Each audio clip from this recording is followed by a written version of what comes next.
dress because I want to wear a dress. Hi boys and girls, Mrs. Kessel here.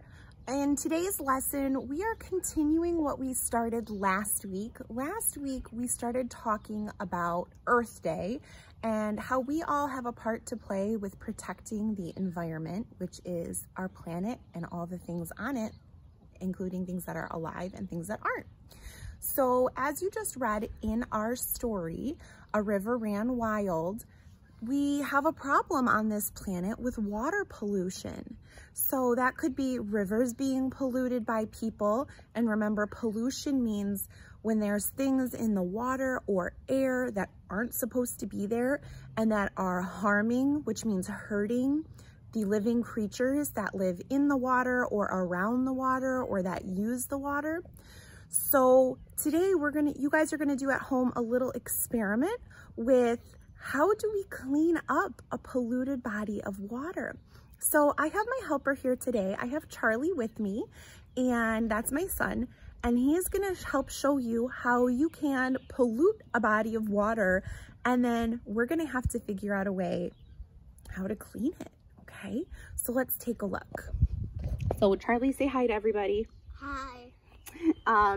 And as you can see here, we have just a bucket filled with water from the sink. If you don't have a clear bucket, it's okay. I like having the clear one because then I can see inside, but whatever you have will work.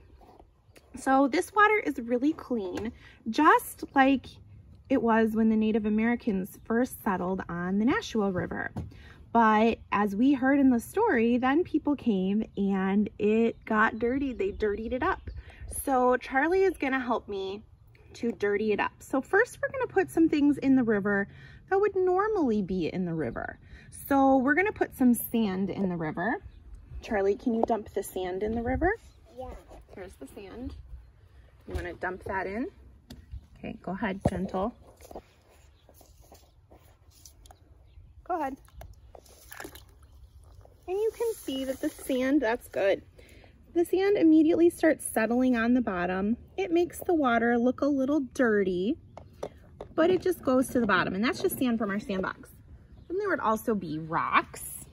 You want to dump some rocks in, Charlie? Go ahead. It's okay. Just dump it. There would be rocks. Dump them all over. Yeah, dump them all over. There would normally be rocks in the river. And then there'd also be dirt. I'm gonna put a handful of dirt in, right? There's always dirt in rivers, and you can see this is potting soil, so it's kind of sitting on top, but that's okay. Once it mixes in, you can see it kind of falling down and settling on the bottom. Okay, so just with the normal stuff, this doesn't look like water you would really wanna drink. But if we give this enough time, all of that dirt and sand and rocks will settle on the bottom and leave clean water. Plus, the fish don't really mind the sand and the dirt and the rocks. That's stuff that's supposed to be there, that's naturally there, that they like, okay? So next thing we're gonna do is, in the story, we heard that they were putting pulp in the water from the paper mills. So we're gonna add some paper pulp. Charlie, can you add the paper? Go ahead, put all the paper in. And also sometimes just in present times, people throw paper on the ground and it makes its way into water. Okay. And then we're gonna put the rice in, some rice in there to show the rice, Charlie, to show the pulp as well. This is some rice. Yep, can you put more of it in? Put like a big handful of the rice. Good, put that in there. Oh, we got a little plastic, go ahead.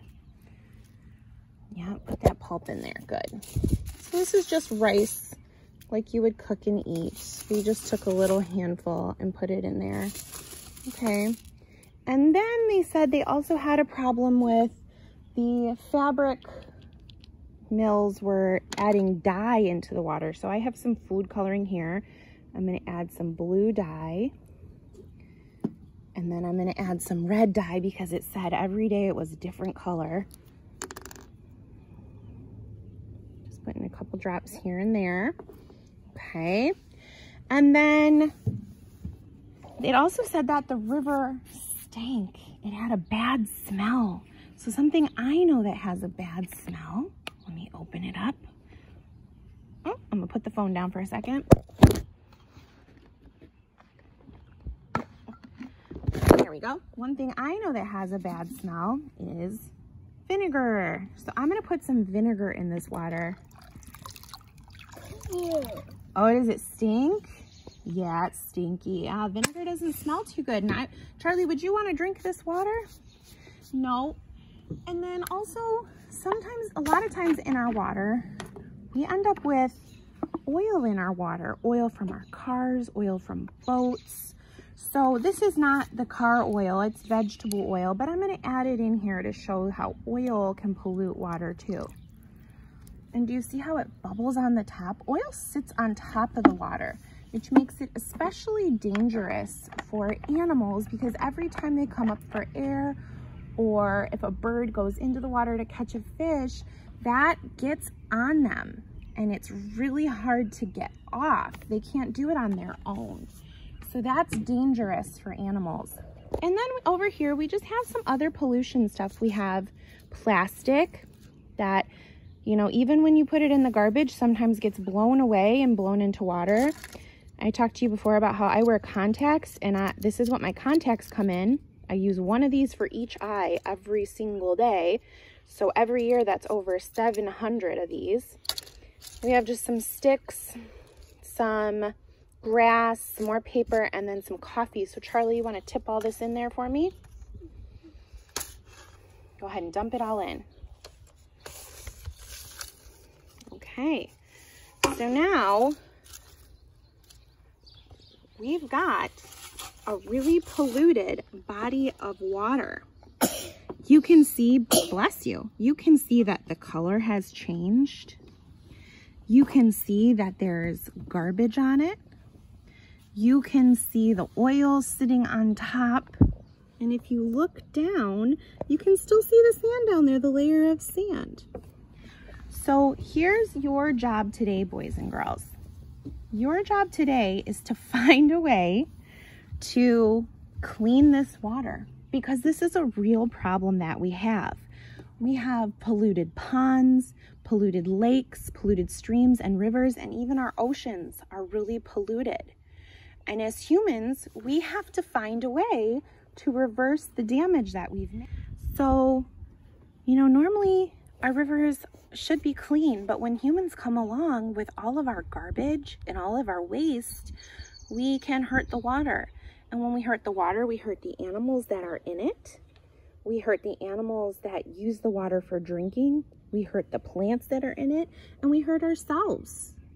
So your job today is to find a way to clean this water.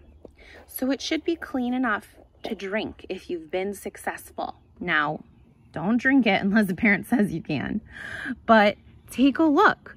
So you'll be able to see, is the water clear?